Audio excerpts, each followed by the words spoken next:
धनगर समाजाला एसटीतून आरक्षण मिळावे या मागणीसाठी धनगर समाज आक्रमक झालाय। धनगर समाजाकडून राज्यातील अनेक ठिकाणी आंदोलने केली जात आहेत।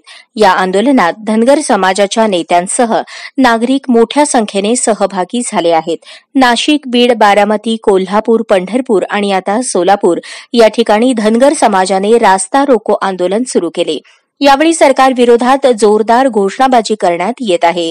सोलापुरातील तुळजापूर नाका या ठिकाणी धनगर समाजाचा रास्ता रोको करण्यात आलाय। तुळजापूर महामार्ग धनगर समाजाने रोखून धरला।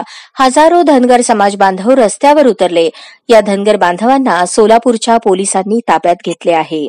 धनगर समाजाच्या वतीने एसटी आरक्षणाकरिता राज्यव्यापी आंदोलन या ठिकाणी महाराष्ट्रभरामध्ये करत असताना आज सोलापूर शहरामध्ये तुळजापूर नाक्यावर आम्ही धनगर समाजाने एकत्रित येऊन या ठिकाणी रास्ता रोकोचं आंदोलन केलेलं आहे। मी सरकारना विनंती करू इच्छितो, गेल्या 50-60 वर्षापासून धनगर समाज एसटी आरक्षणापासून वंचित आहे। आमचे मुलं बाळं, आमचे विद्यार्थी, आमचे माता भगिनी कुठेतरी IAS झाले पाहिजे, तहसीलदार झाले पाहिजे, मोठे अधिकारी झाले पाहिजे, असं आमच्या गेल्या अनेक वर्षापासून आमची मागणी असताना कुठेतरी धनगड आहे असं अर्थ हे घालून पूर्वीचे जे कोणी राजकीय पुढारी आहेत, राजकीय सत्ताधारी आहेत, असे जे करून चूक करून ते आम्हाला आजपर्यंत सतवायचा प्रयत्न करतात। आम्ही या तुमच्या माध्यमातून सांगू इच्छितो, आज तर एक छोटीसं आंदोलन होतं। येणाऱ्या काळामध्ये मोठ्या प्रमाणात महाराष्ट्रभर एक चांगल्या मोठ्या प्रमाणात उद्रेक असं आंदोलन आम्ही छेडू।